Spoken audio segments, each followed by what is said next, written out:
Hello and welcome to another Mix with Chenko tutorial video where you learn how to mix with Chenko. Yeah, so in today's video, we're going to be going over the mix breakdown for a song that I did recently, and this song involves a choir. I enjoy mixing choir vocals. And yeah, we're going to see all of the things that are happening within the song. And also we're going to go over, all of the effects, processing and everything. And I'll let you hear how it sounded before any of the processing and how it sounds after all of the processing. So without wasting any more time, let's get right into the video. Okay, so at this point, I believe you already know that I like to have a very clean session to work with. This keeps me motivated to work at every point in time. And it also helps me know what I'm doing and helps me track where I'm at every point in time. You can see right here, we have the beat stems. So this is the folder that contains all the beats. This is the folder for the leads, and then this is the folder for the BGVs. You can see all of the BGVs right here. And then this is for the lead. And then here for all of the beats. So again, you can see I've color-coded things to make sure that I know what I'm looking at every time, I quickly glance through the screen. I know, okay, this is where I'm at in this session, and then this is what I'm listening to. Everything is in their respective folders. And then what I did right off the bat is to reduce all of the multi-tracks by 6 dB. So I highlighted everything and then reduced them here by 6 dB. This is to give me headroom to start. Proper gain staging is always important for your mix sessions. If you gain stage properly, you're going to have a very clean mix, without any kind of harshness or distortion or any kind of things like that. Let's go straight into what I'm doing. First, I've routed things. These are the kicks.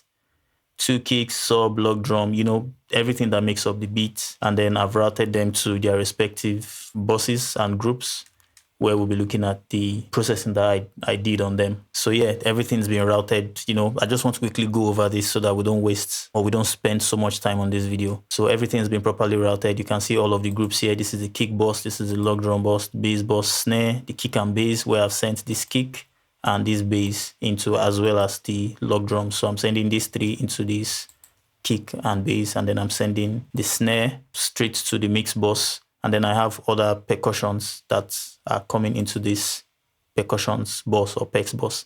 Then I have all of the guitars and stuff, every melodic instrument coming into the melodies bus.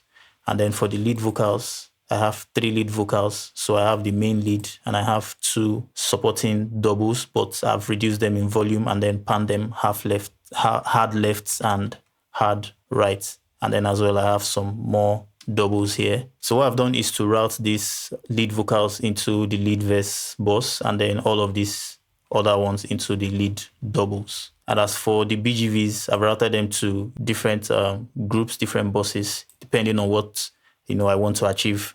And each section tends to be different. So I routed each of the sections. So as you can see here, all of these harmonies, they are a section on their own, these are a section on their own, these are a section. So all of these different sections, I've routed them into different buses to kind of give them their own unique processing and treatment. And then here I have my tag, and that's about everything. Let's just break it down from top to bottom. So on the kick bus, let's look for where the kick is playing.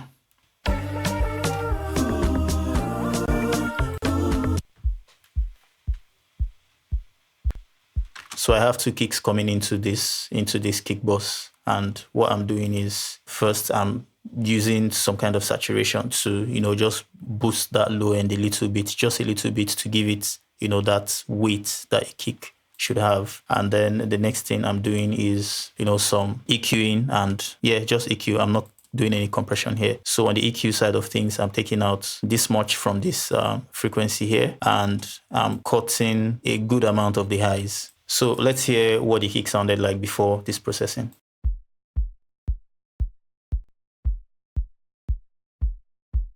And after. See, it carries a whole lot of weight and depth to it. And that's just, what we're doing. Cutting out a lot of the low mid mod, and then taking out some of the highs because we don't need all those highs. The kick in this song is not, really prominent. What is prominent is the log drum. So the kick, I'm just making it to just keep the time. And that's basically what the kick is is doing in the song. The main groove driver is the log drum. So on the log drum, you can see that without the processing on the log drums,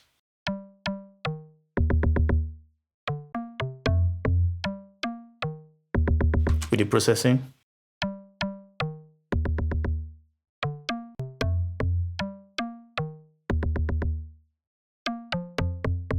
so I've emphasized a lot of the mids in the log drums, and that's because I want it to cut through on smaller speakers or in any kind of playback system. And I'm using the kick to fill out the low end. So I'm taking out some of the low end from the log drum and made them to shine more in the mids. Let's see how I'm doing that. First off, I have this compressor right here, and I'm doing a medium to fast attack and then a fast release.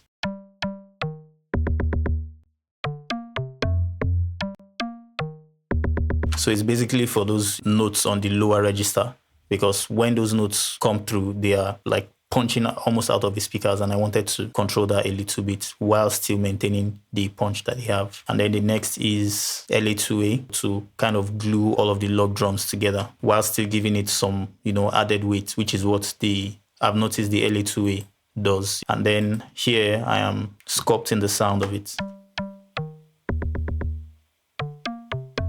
So you can see I've taken a little bit out from the high mids and as well from the low mids. I've left the high and the low untouched, and I'm doing, a little bit of compression here as well.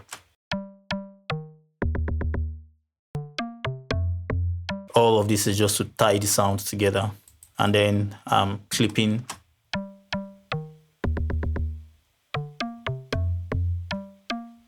the sound so that they are more consistent, so that when I feed it into a bus compressor or into a limiter, some hits are not louder than some other hits. So then next is the bass. Before processing,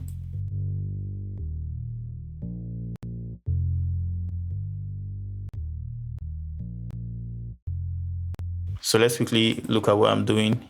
Here first, I have a similar approach like I did with the log drums. So medium to fast attack and fastest release, and then LA2A to just, tie the sound together. I have here the BB tubes, also introducing some subtle saturation, especially on the lows. And then I'm using Spectre, more saturation to just bump up the low end a little bit, everything from about 100 Hertz and below, just a little bit of low end weight. And then I'm using this now to sculpt the sound so that we don't get too boomy on the lows. So I'm cutting it up to 28 Hertz. I'm doing a low cut, and then I'm also reducing a little bit of that low end rumble by 6 dB. I'm also taking out some low mids, taking out some high mids, but I'm not doing anything to the highs. And again, this is to make sure that there are no unpleasant frequencies that are resonating. So now let's listen to the kick and the logs and the bass all together.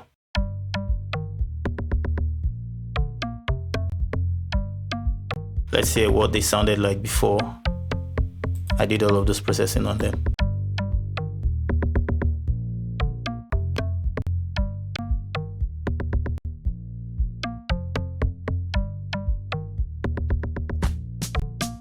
So on this snare, I'm not doing anything. And then on the kick and bass bus, again, more saturation to just beef it up a little bit. So after saturation, then I'm compressing slowest attack, fastest release, pulling down the threshold to get about maybe a couple of dBs gain reduction, about 2 or 3 dB of gain reduction. And I'm using the 2:1 ratio. And then after that, I have this multi-band compressor here. So I'm just tying, or let me say gluing, all of the low ends together. You can see there's slight compression happening. And I have it at a slow attack, which is 32 seconds, and a relatively fast release, 130 milliseconds. So this allows all of the transients to pass through, but then holds onto it just a little bit before letting it go. And yeah, the next is the percussions bus, which I'm not doing anything necessarily, just this low cuts up to this value right here. And that's because all of the low end material, they are not coming into this percussions bus. So I had to clear out all of the lows to give space for the kick, the log drums, and the bass. And then everything else is cut off from this percussions bus. And then I'm just doing a little dip right here to reduce the resonance.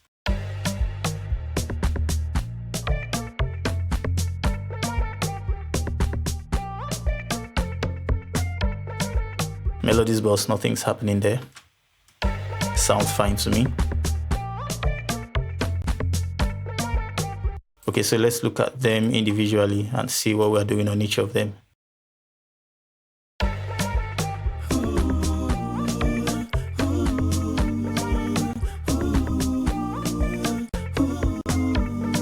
Before any processing.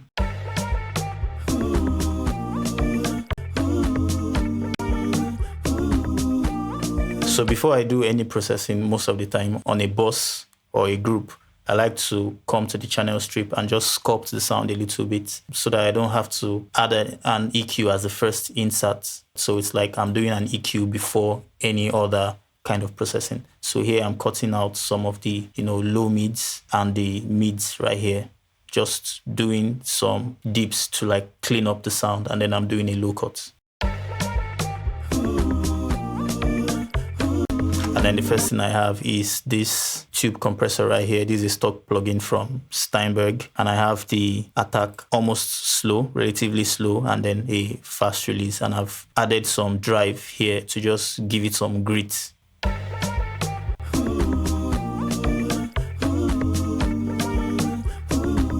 So we're getting about 4 dB of gain reduction there. And then after that compression, I am cleaning up the sound.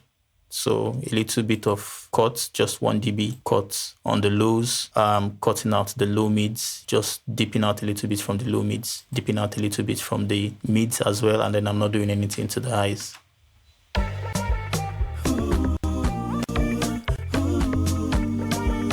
So all of this is to help it maintain its fullness and maintain its richness in the song, because these are like the main vocals.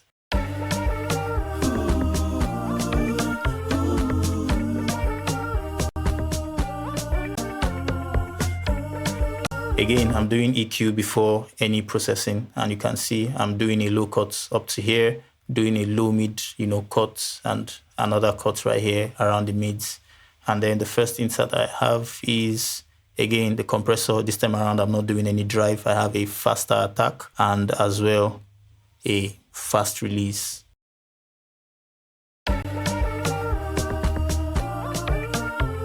And the reason why I've gone for a fast attack is because I don't want the transient to, push forward. I want to make it stay a little behind in the mix. And then after that, I'm sculpting the sound. I'm not doing anything on the highs. On the high mids, I'm pushing up just a little bit around 4K, and then dipping out a little bit around this value right here. And then I'm boosting a little bit of the low, to darken up the sound a little bit, just to give it, a little bit of body and make it fuller. So it's in the background, but then it's not lifeless in the background.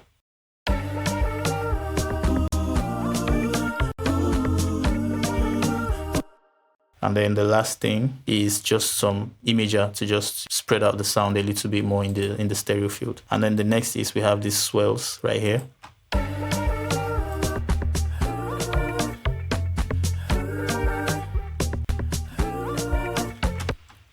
Right, so before any processing,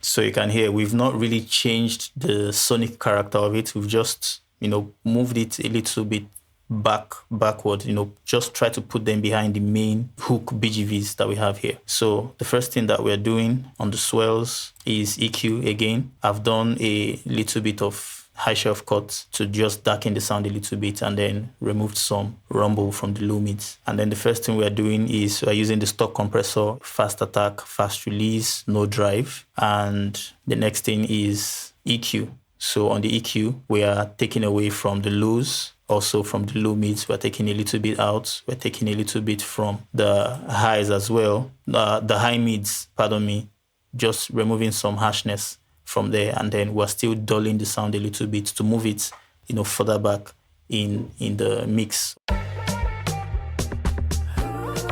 And with the rest of them.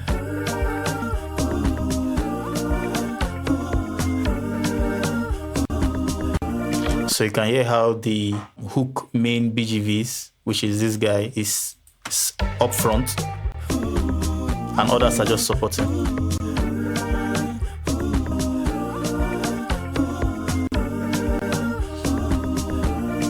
So it's helping us get a full sound or fuller sound overall. And then on the bass, I'm just, doing some saturation to tie everything together, a little bit of the beast and then a little bit of the beauty. Nothing crazy, just, a little bit to kind of glue everything together. And then the response here.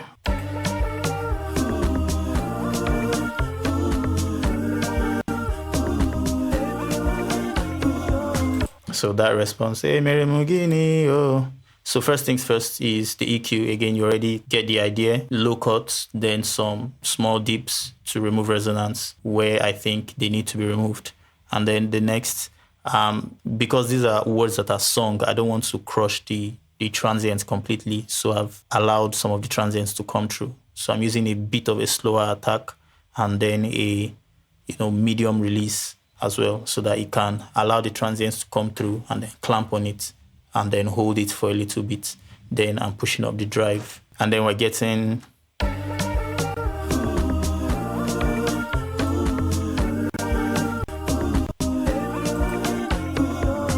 So we're getting a decent amount of gain reduction right here. And the next is we have EQ to sculpt the sound, make it clean, make space for it, and make sure that it's not clashing with other sounds in the mix. So again, on the lows, we're cutting out some from the lows, taking out some from the low mids, as well from the high mids, some harshness, and then we're dulling the sound by taking away from the highs.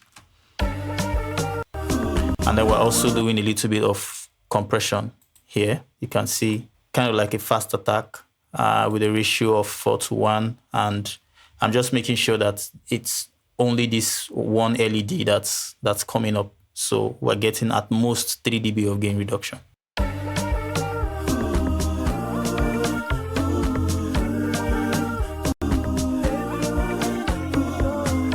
And that's about it. That's that for everything that's happening here. Then for this verse, telling me what I owe you. Telling me what you wanted me to give you. Okay, so this is where the first lead vocals come in. But before that, let's see what we're doing with the guitar sounds. So let me play them by themselves.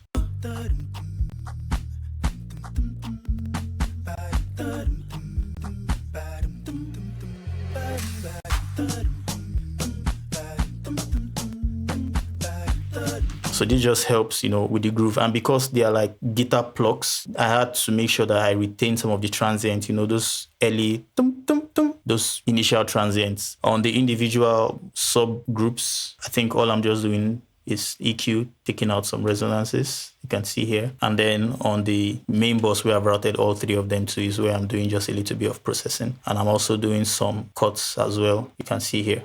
So what am I doing? Really, really slow attack. This is, again, to make sure that the transients cut through because they are block sounds. So you want to make sure that those initial transients come through and then fast release. As soon as it compresses, it lets go.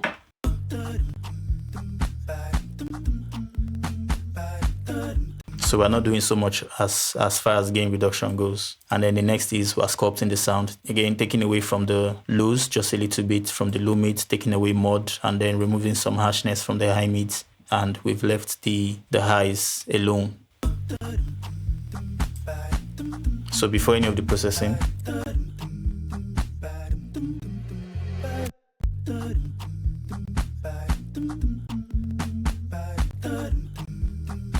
hear how they sounded, dull and lifeless initially, and then just with 2 plugins, they come to life. They are cleaner, they are clearer, and they punch through in the mix. And I've also panned them, a little bit out wide so that the lead vocal can, stay up front in the center while they support from the sides. On the lead, So again, first things first, some EQ on the channel strip, and then we're doing some medium to fast attack and also some fast release to make sure that we're catching the peaks, and then as soon as it compresses, it's letting go. So it's making it sound, up front.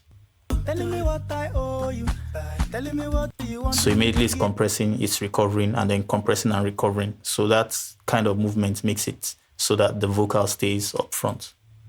And then I'm introducing some LA2A just to like glue the sound together. The LA2A has a way of making anything you put through it sound really nice. And that's, what I've gone for. And then I'm using the EV2 from Waves to further sculpt the sound. I'm pushing up the highs a little bit. And then I'm taking away from the high mids, or from the mids, because I have it around 900, just taking away some nasal frequencies, then doing some cuts on the low mids, and then taking away decent amounts from the lows.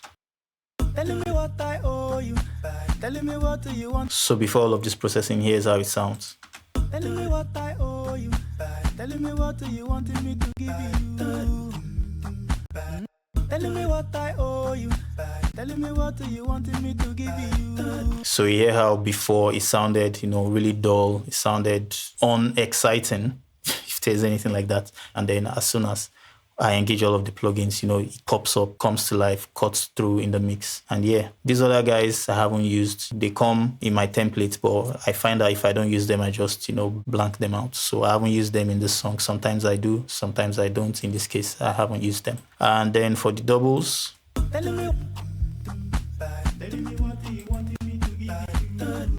So here, similar approach with what I have on the leads. I think it's basically the same thing. The only thing that's probably maybe different is, I'm adding some more effects using the Auto-Tune EFX to just, kind of make it bigger than what it is by itself. So if I take this EFX off,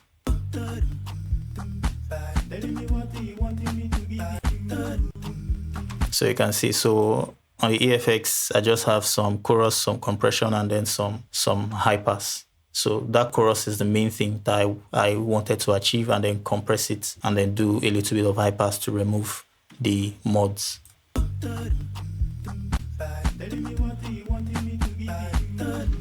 And then I'm also reducing the volume a little bit, just to make sure that it's supporting the main lead vocals and not competing with it. I owe you. Telling me what you wanted me to give you. Right, and then on the lead boss where these two guys are going to, I just have Spectre, just doing some subtle saturation on the mids, so all the way from about 300 to about 2.5K or 2.8K, thereabouts, just a little bit of boost to kind of tie all of the vocals together, and then a little bit of high-end sparkle from about 9K, 8K and upward to introduce some shine to the vocals. Telling me what I owe you. Telling me what you wanted me to give you. My darling, what is it that they told you? Telling me how they be fooling you like Oluku. So let's go straight to the second verse. Let's just skip other part and just go straight to the second verse and hear what's happening there. Direction. I see what you're doing. So that's where we have the verse 2 vox pad. Direction. I see what you're doing. You put your body to it. I love you, my darling. So again, we'll start with the pad and then we'll look at what we're doing on the lead.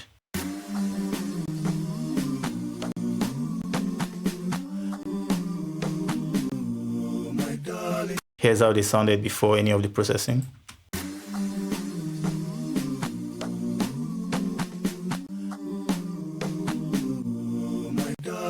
So not bad by themselves, but I've just used the processing to kind of like beef it up a little bit and, make them more cohesive and glue them together. So what I'm doing is using the LA2A, just like giving them a group kind of compression, just to gel everything and glue them together to themselves. Then on the EQ side of things, I'm not doing anything on the highs. I'm boosting a little bit of the mids around here to just bring it out a little bit, make it a little bit more present, taking away from the low mids and then also taking away from the lows.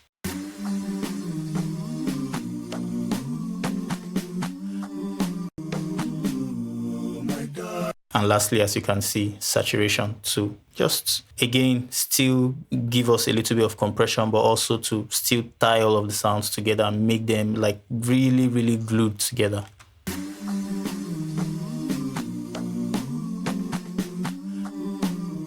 Then on the lead, since we are using the same lead bus, so the processing still remains the same. Direction, I see what you're doing. You put your body to it. I love you, oh my darling. The vibration of your body moving. You put your body to. So it's kind of the same. So all of these vocal BGVs are all going to the BGVs bus, which I'm also feeding into the AllVox bus. And this AllVox bus contains the lead and the BGVs together. So in the BGVs bus by themselves, I have, again, a little bit more saturation. So it's like I'm saturating, oh my God, every step of the way, just a little bit.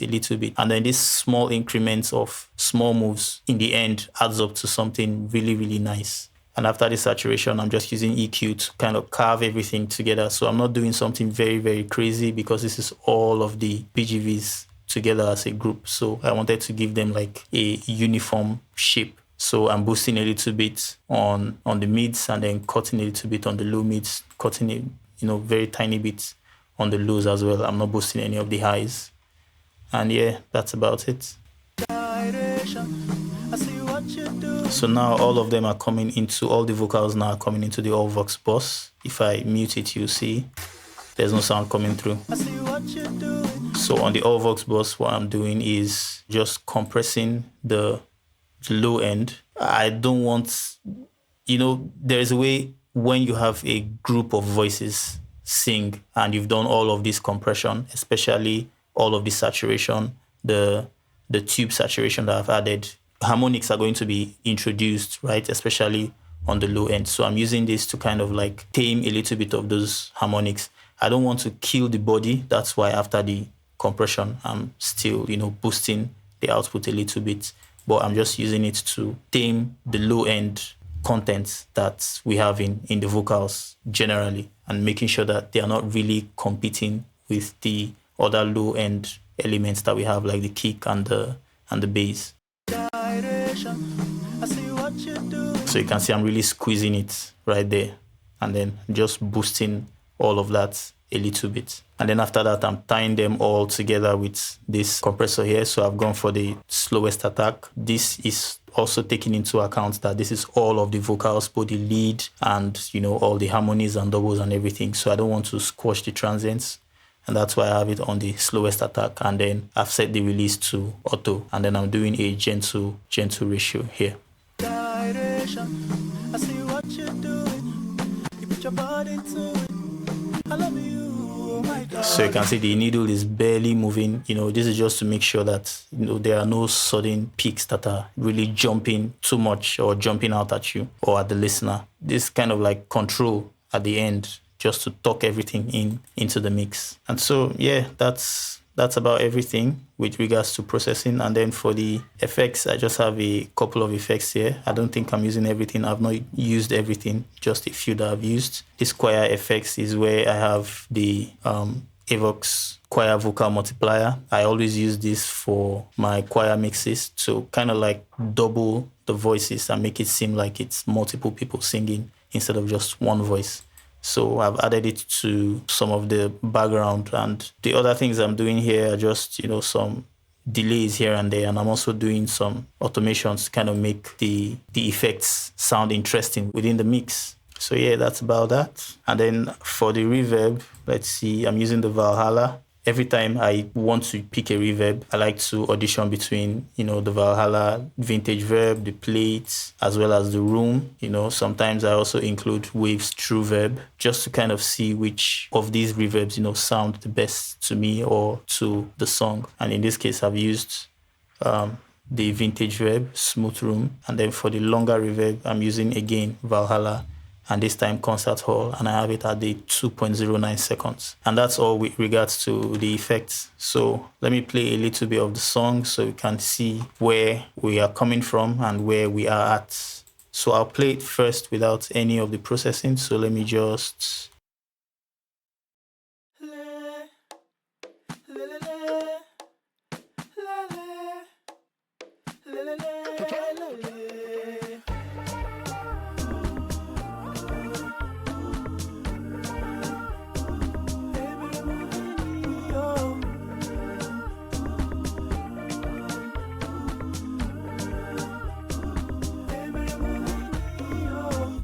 what I owe you. Telling me what you wanted me to give you. My darling, what is it that they told you? Telling me how they be fooling you like oh. Telling me how they be fooling you like oh, my darling. So now let's hear it with all of the processing that was added.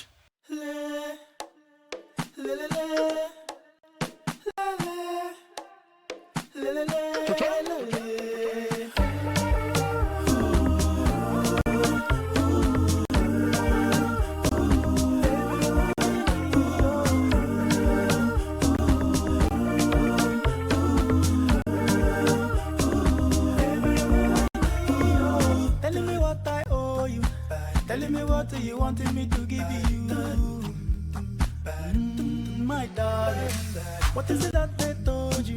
Telling me how they be fooling you like oh. Telling me how they be fooling you like oh, my darling. So yeah, that's the song. So I'm going to leave a link to the full song down in the description so you can check it out. And yeah, that's about it. If you also want to, see other mix breakdowns that I've done, I'm going to be leaving a video where you can check out, other songs that I've worked on the mix, and you can see the breakdown that I did there.